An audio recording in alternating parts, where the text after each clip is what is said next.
Should college athletes be allowed to gamble on professional sports? That's the question now in front of the NCAA. Earlier this month, kind of looked like a done deal.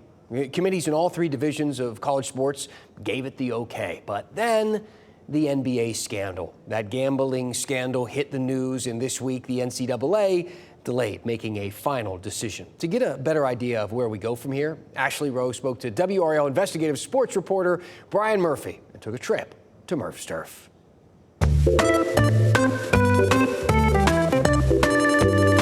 All right, Murph, I need you to help me understand this. So the NCAA delayed this vote. What's the real reason behind it? Well, the SEC, led by Commissioner Greg Sankey, probably the most powerful person in college athletics, was opposed to it. We saw Pitt football coach Pat Narduzzi come out against it as well, especially in the light of the NBA gambling scandal. I think a lot of college administrators, officials decided, is this really the right thing to do? Yeah, this NBA bombshell really has, I think, rattled a lot of people. Why is that story directly impacted this? Yeah, I think it cuts at the very integrity of sport, right? If you can't trust what you're seeing, then all of this goes away. This multi-billion-dollar industry kind of fades away if fans can't trust what they're seeing on the field. Mm-hmm. And so, the NCAA is trying to decide where to draw that line. Gambling is so pervasive. It's in 38 states. Right here in North Carolina, it's legal. And so do you say college kids can't bet on anything? College athletes can't bet on anything?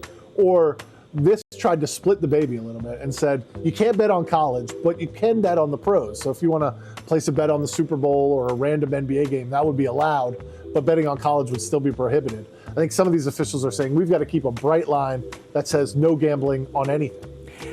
And it's not just about what the final score of the game is. I mean, when we talk about sports betting and gambling now, there's so many layers to it with all of these prop bets. Yeah, this is the big problem, right? It used to be if you wanted to affect the outcome of a game, you had to affect the entire outcome of a game, and that's how gamblers can make money. But now you can bet on whether this player or that player is going to grab 5 rebounds or score 10 points.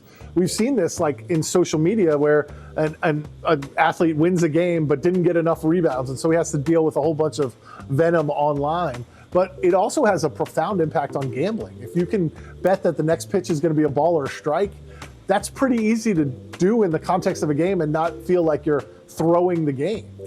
And you can fake an injury and you're out of the game. That's at the heart of some of these NBA scandals.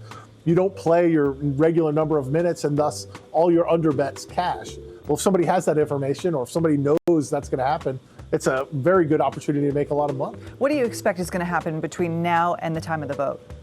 I don't think this is going to pass. I think that the powerful forces are aligned against this. I think keeping that bright line is very important to the integrity of the game. And so I think everyone, not only these sports leagues, but the American public is going to have to come to terms with how we want to deal with sports gambling. Do we want to get rid of some of these prop bets? Do we want to shrink the market of available bets out there? Because this scandal, I don't think, is going to end. I think we're going to see it. We've seen it in Major League Baseball. We've seen it in the NBA. We've seen it in college. It's only a matter of time before it affects every sport. Murph, appreciate it. Thanks. Thank you.